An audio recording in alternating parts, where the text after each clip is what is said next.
Welcome to another interesting conversation with Daryl. Daryl is gonna shed more light in it. So yeah, where do we start? Where do we start? There's a lot going on in it. Yeah, like hey, South Africa right now is a really tough country to live in. Yet y'all all have iPhones. I don't understand how that works, but I don't know why I'm speaking of iPhones. iPhones is not the focal point. We're really here to talk about neo-colonialism. Let's Google that word. Neo-colonialism. What is neo-colonialism? And let's call guys. We're talking about, colonialism really of a new area. As really what we're talking about is sort of like a rebirth of imperialism. So we sabuza ama-computer labo because sifuna lesingisi lesesibhalwe la ku-computer bo kube yisona esisisebenzisayo just nje ukuze kube nesiqu basikhuluma ngale nto lena yabo. So neocolonialism is a term used to describe the control of less developed countries by developed countries through indirect means.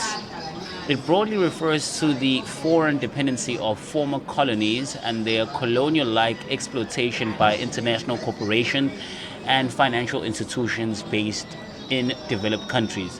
The term was first used after World War II to refer to the continuing dependence of former colonies on foreign countries, but its meaning soon broadened to apply more generally to place where the power of developed countries was used to produce colonial-like exploitation.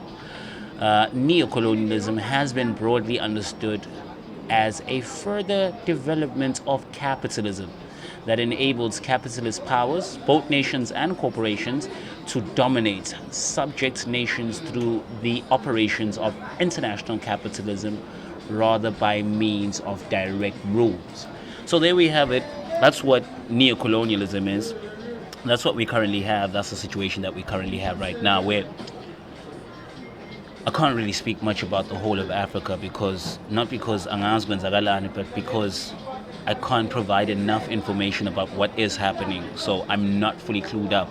I don't know the factors like around the origins of the things that are affecting places like or Egypt or Nigeria, but I can tell you here, Ekai, in South Africa.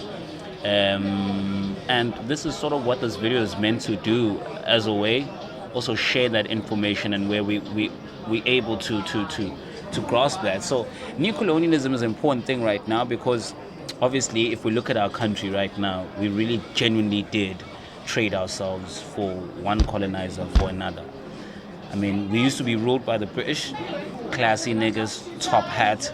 Now we're ruled by gangsters that carry guns and mafias from America. And that's just the reality. I highlighted something exciting. We have what's this thing? We're going through a really tough economic climate, if you could. Kota, you guys are still affording iPhones. iPhones is an American thing. We've very now invested in American culture with our foods, the franchise chains we have here. Oh, Mickey D's, Nan. The culture, like, all of them sound like, they sound like these niggas. Load shedding, happening. Another issue that we're dealing with, brought about by neocolonialism. And it's just more exploitation and more exploitation. But to what end? What end does this exploitation end? It's hard to say. I could literally die for what I'm about to say, but I don't think it matters because obviously it's imperative. We, as Africans, need to really look at charging Europe and the Middle East with genocide crimes. Now let's do one better. Let's check out what is the meaning of genocide. Because it's very imperative that y'all get this, man. I'm trying to show y'all something. Definition. There we go.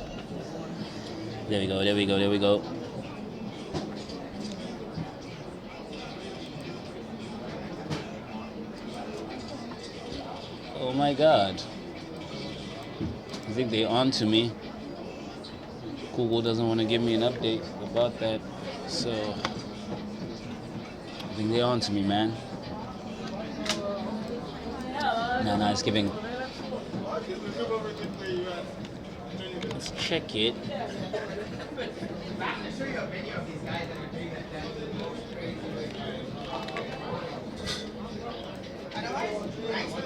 I wanna like say UN definition. It's very imperative.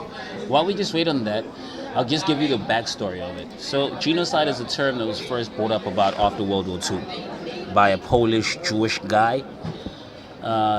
His motivating reasons were the fact that he felt like, Jews had been. They were. They were. So, so genocide is a crime under international law, right? It's first recognized as such by the United Nations General Assembly in 1946 and codified as an independent crime in 1948 Convention on the Prevention and Punishment of the Crimes of Genocide. The word genocide was coined by the Polish Jewish lawyer named Raphael Lemkin. Didn't really need to tell you that, but okay. And he described the Nazi policies of systematic murder during the Holocaust.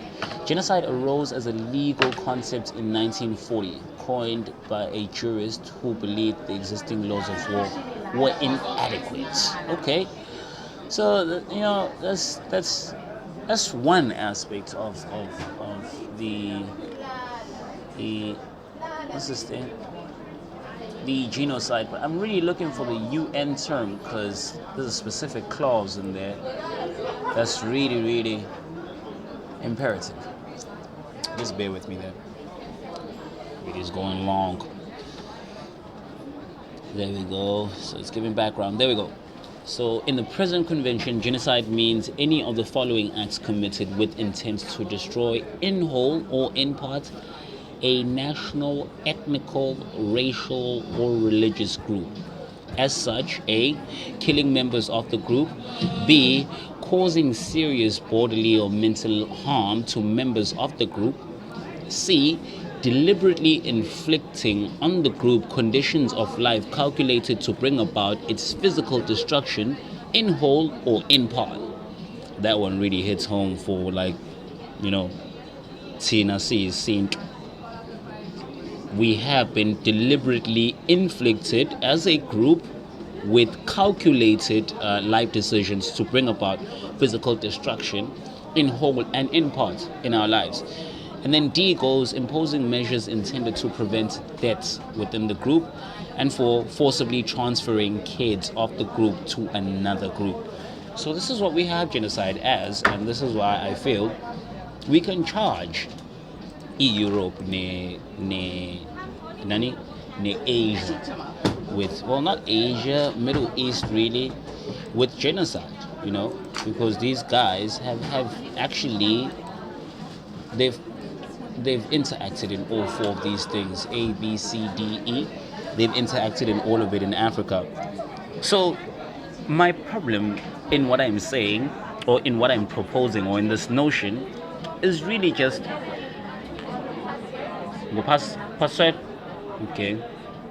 is really the conundrum around I would say going about doing that, because it's one thing to say somebody stabbed you, but it becomes another if you now need to prove that stabbing that was done out of intent. So what do you mean? It's one thing ngifike enkantolo ngithi usibu ungikwazini, sekuokunye base ngithi usibu and ungikwazile and ungikwazile ukuba ngimnyama. I will now need to prove that the motive was really the fact of ngimnyama, of which it's super hard because obviously, on what grounds? So it's really finding the common ground of us trying to articulate in this case. So it's easy for South Africa. In South Africa, for example, we had what we called apartheid, right, or apartheid. Noma ungayibiza ngani leya nto leyana, kodwa nje that segregational bullshit that we had, and we ended apartheid, ended that, had Ikotesa and TRC. One thing we've never really truly addressed about apartheid is what was the real reason that apartheid was happening. So they tell you that they hated us and so forth and so on. It wasn't that. Kwakuyibhuwaqa, guys, kwakuyimali, inkeshe edala ukuthi konke lokhu kwenzeke. So what do you mean? Asibreak it down lento. Labantu laba befika la, bawubheka nje at them coming here, they were working for the Dutch East India Company. So nje, in a European country, for you to be working for a sailor company means you're an all-time low. It's like us and call centers, all-time low. Impilo isuke sikushaye. So impilo ngoba ikushaye kanjalo, you walking, you in the, well, not walking, you sailing in these oceans for months and months on end, and you're eating food that's rationed. And UK like Europe as a whole, they're just nasty people. So they probably did the same thing with slavery, where they were beating up people, but they were beating up their employers. Because there had to be laws that introduced for people not to no longer do that. So